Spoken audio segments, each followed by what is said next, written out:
In the corner of our Japanese garden here at our studio, we have a Japanese black pine. We planted it here where it kind of twists and curves its trunk around some of these rocks in this Japanese garden, which is pretty characteristic of the Japanese black pine. And there's one thing I want to show you today that you can do to your pine trees to keep them a little bit more compact. You can see the candles. The new elongating shoots of the pine come out on the tips of the branches in the springtime. And if we break these off, break this long one off here, just kind of pop it off there, and that will give some of these other buds the same opportunity to grow. So instead of having just one long branch, we'll have 4 branches, so it kind of helps thicken up the pine. Now we'll come back a little bit later and selectively prune out some of these limbs to give it a more picturesque look. And it is important to break the candles rather than cutting them with pruners, because when you cut them with the pruners you can end up cutting a lot of the needles, and that will give them a brown look throughout the season. Of course, these have a little bit of brown on them now because of the freeze we had back around Easter. Well, you may remember earlier this spring we were out here in the Japanese garden and we were talking about this plant. This is one of the sweet flags, and the botanical name is Acorus. And back when we were talking about this plant, we were looking at monkey grass and some of the other early spring flowering perennials and grass-like plants, and talking about how if we cut those back, it will give us all fresh shoots or leaf shoots and just make the plant look a lot better throughout the year. And I was talking about how this plant looks like a grass or a sedge or maybe something in the iris family, but it's actually in the same family with elephant ears, the Aeraceae. And today we're going to prove it. And that's because the Acorus, or the sweet flag here, is flowering. And this is what the flowering structure looks like. This little fleshy stem here is just covered with lots of little flowers, and this structure is known as a spadix, and that is characteristic of plants in the arum family, or the Aeraceae. And I do have several plants in the Aeraceae that I'd like to show you today. It is a pretty large family. A lot of members of this family occur in the tropical parts of the world. A lot of our very famous house plants are in the arum family.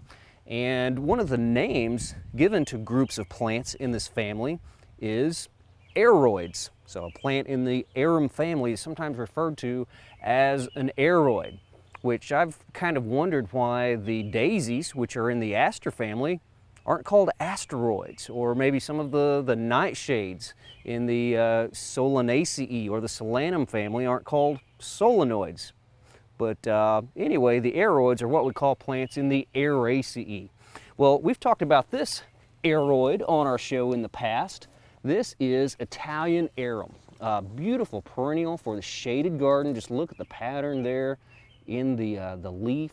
Now it does have sort of a characteristic, somewhat elephant ear type foliage, a little bit different than the sweet flag over there, but it's in flower right now.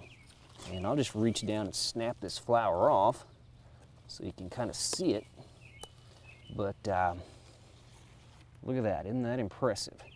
This is the flower structure here in the center. This is the spadix, and it looks like just a solid sort of dome right now, but those little flowers are sort of inside this. It's almost like a big bud structure. This will start to separate into just dozens of little flowers. This structure is called the spathe, and you may be familiar with some of our house plants like the aglaonemas or the peace flags that also have this structure. But typically plants in the Aeraceae have a spathe and a spadix associated with the flowering structure. And if you look closely at the little Acorus here, you can see that it does closely resemble that flower. Well, over here on another part of our garden, we have some other plants in this same family. They're not in bloom right now, but I think you will recognize this plant. This is a calla lily, and the spathe, that big sheath part of the flower structure, is very showy whenever it comes out on the calla lily. These are plants native to parts of Africa that we can grow in our gardens here in Oklahoma. These are actually hardy to zone 7, so gardeners in the southern part of Oklahoma can overwinter these quite well. I have seen them overwinter in protected spots as far north here as Stillwater, but you can see the photo down here. This is the white giant calla lily, and that spathe is very attractive. It has a large white spathe on the calla lily that gives us a lot of color in the garden. Calla lilies really like the moist parts of our garden, but we can get other colors of calla lilies. We can get yellow ones, we can get pink ones, and there's some that are very dark, almost black.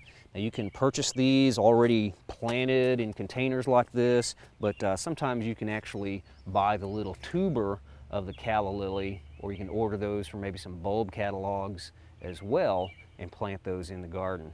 Well, as I mentioned, a lot of our house plants are in the arum family, and this is a very popular one right here. This is a philodendron, and the philodendron group of plants are quite varied as well. They have lots of different shapes of leaves. There are some that are vines, there are some that are trees, some that are more shrub-like, more tropical perennial-like. This is what I sometimes call a saddle leaf philodendron. You may be able to kind of picture maybe somewhat the shape of a saddle by looking at the leaf there, but very attractive. I love just those fingers, or those lobes of this philodendron. This is also sometimes known as the tree philodendron because it does develop a woody trunk. We hope you've enjoyed this classic from the Oklahoma Gardening Vault. Remember, even though these tips and techniques are timeless, there's always something new to learn in the world of gardening.